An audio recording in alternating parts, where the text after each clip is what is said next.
His Excellency President Benigno S. Aquino III.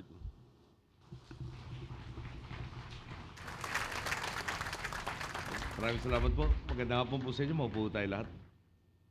Secretary Real Mendras, Undersecretary Jeremiah Paul Jr., of course, the man of the hour, Commissioner Manny Doc, Deputy Commissioners, Dorothy Kalimag, Bida Chong, Ferdinand Florendo, officials and employees of the Insurance Commission, fellow workers of government, honored guests, mga minamahal ko pong kababayan, magandang hapon po muli sa inyo lahat.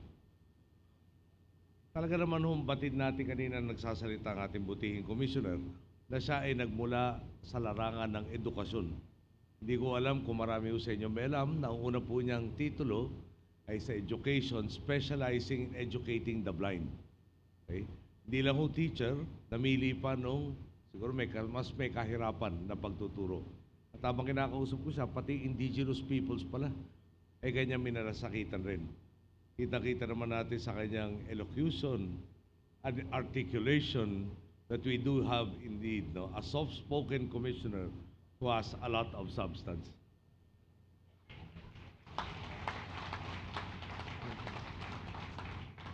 I have more to say about that matter at the end of the speech. Back when the people gave us our mandate of change, I already knew that in many cases, it would not be easy. There are times when, as president, I am confronted by so many problems, all competing for attention, that I feel it part of my task to determine which problem should be prioritized. But a lot of times, you feel like a juggler because you have to contend with all of the problems at the same time.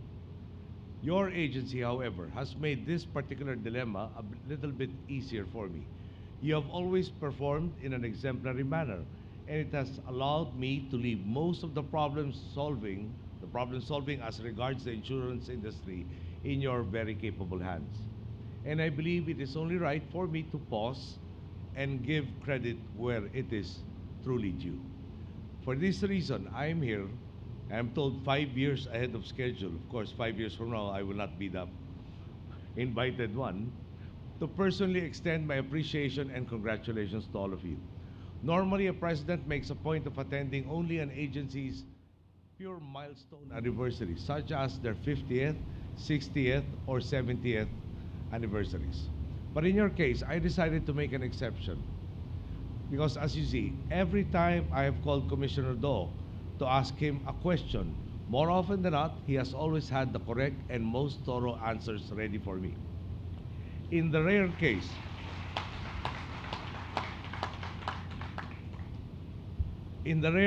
that he does not know the answer, he always finds out and prepares them at the soonest possible time.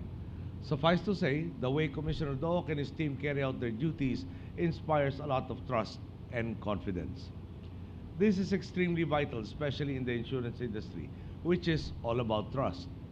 The industry is doomed to fail when the insurance public has a gross distrust of insurance companies. And it likewise cannot grow when insurance companies do not have confidence in a market. Your agency's regulatory work under the leadership of Commissioner Do has fostered trust among all stakeholders. And while there is more to be done in this regard, your performance so far has already helped encourage the rapid growth of the industry. The numbers are clear.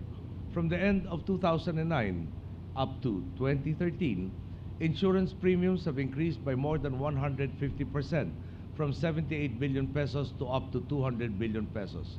In the same time frame, the number of insured Filipinos has increased by more than 72%. This means that more than 23 million of our countrymen are now insured, an increase of 10 million from 2009. As of the end of the third quarter of 2013, insurance has grown to become an 854 billion peso industry, and some project that by the end of 2014, it will be a trillion peso industry in terms of assets. This means even more Filipinos insured and even greater investments from insurance companies into other industries, all of which combine to spur a virtuous cycle of empowerment. As you empower consumers, so too do you help spur the growth of the wider economy. It is no exaggeration. With your help, the industry has certainly made giant strides. But the impact of the insurance industry cannot be summarized by mere numbers. We have to think about how these numbers affect our people in a tangible manner.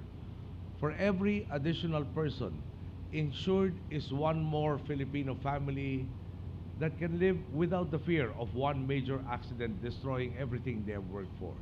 It is one more family that can sleep better at night, that can set aside their worries and focus on building a better life, knowing that they have authorship of the following chapters of their lives.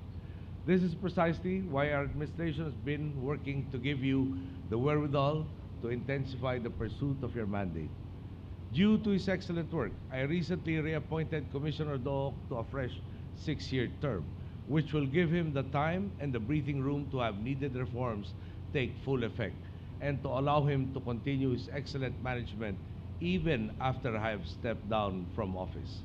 I've also approved your agency's reorganization plan, which will give you the resources and the manpower you need to meet the demands of your expanding industry.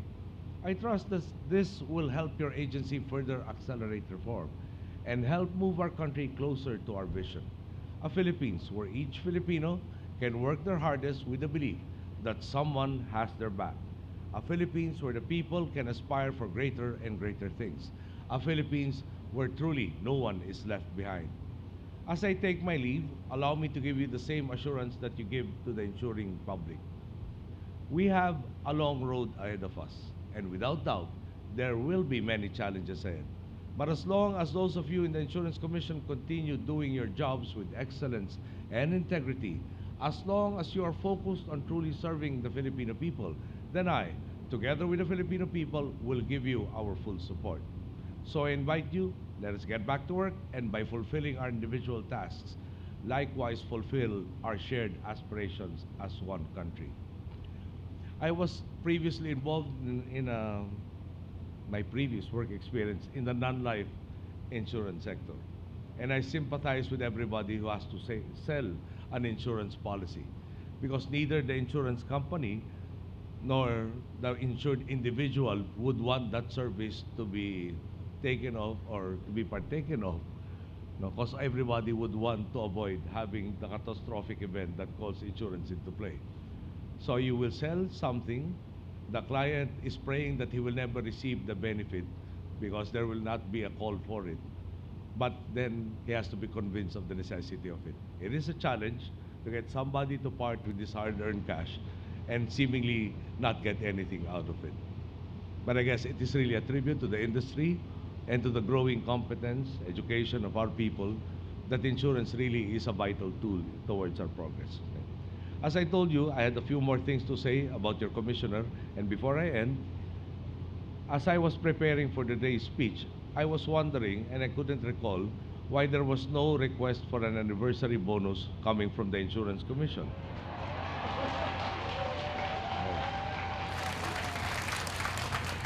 There is a law that authorizes me to grant on every 5 years what they call milestone bonuses, at least a 3,000 peso amount, which I can increase to 10,000.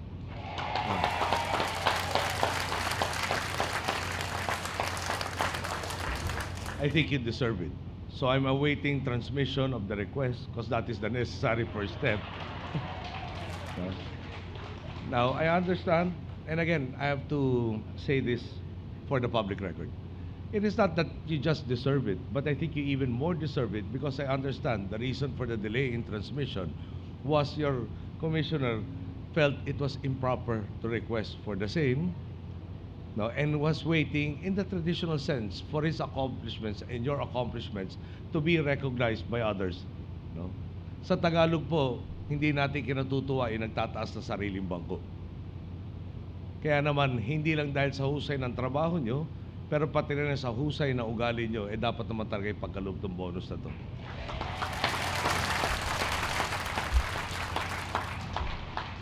Turo po sa akin ng tatay ko, huwag ka magbibitaw ng salitang di mo kayang gawin. At pag mahirap gawin, lalo mong gawin.